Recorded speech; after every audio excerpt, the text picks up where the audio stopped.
او دا حدیث مبارک امام احمد بن حنبل په مسند احمد کې دا حدیث مبارک روایت کړی دی او راویا زمونږ او ستاسو مور مبارکه ده اما عائشہ صدیقہ رضی اللہ تعالی عنہ هغه مبارک فرمائی کان احب الشهور الى رسول الله صلی الله علیه وسلم ان يصومه شعبان ثم يصله برمضان. عائشہ صدیقہ رضی اللہ تعالی عنہ فرمائی کان احب الشهور الى رسول الله صلی اللہ علیہ وسلم ان يصومه شعبان. عائشہ مبارک فرمائی رسول کریم آقا علیہ الصلوۃ والسلام د پاره چې زیات نفلی روجه بیانی ولی او په کومه میاشت کې بیا نفلی روجو سره زیات مینه وا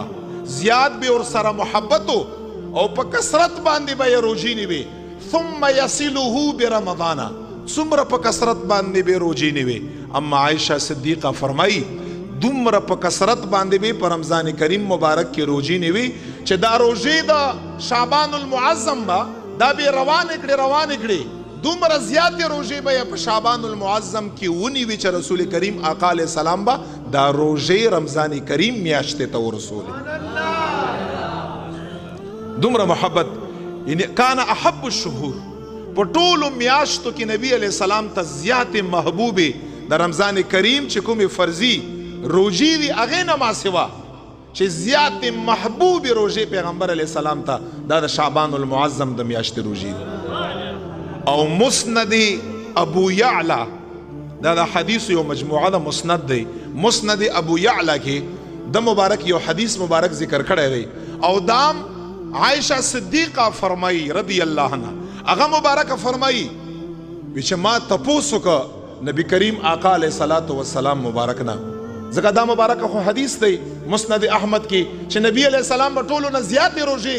پس تا رمضان کریم نا پر شعبان المعظم کی نیوی ویچه ما تپوستو روکا خدا روایت مسند ابو یعلا کی رہی. عائشہ مبارک فرمائی رسول کریم آقا علیہ السلام تماو فرمائل یا رسول اللہ صلی اللہ علیہ وسلم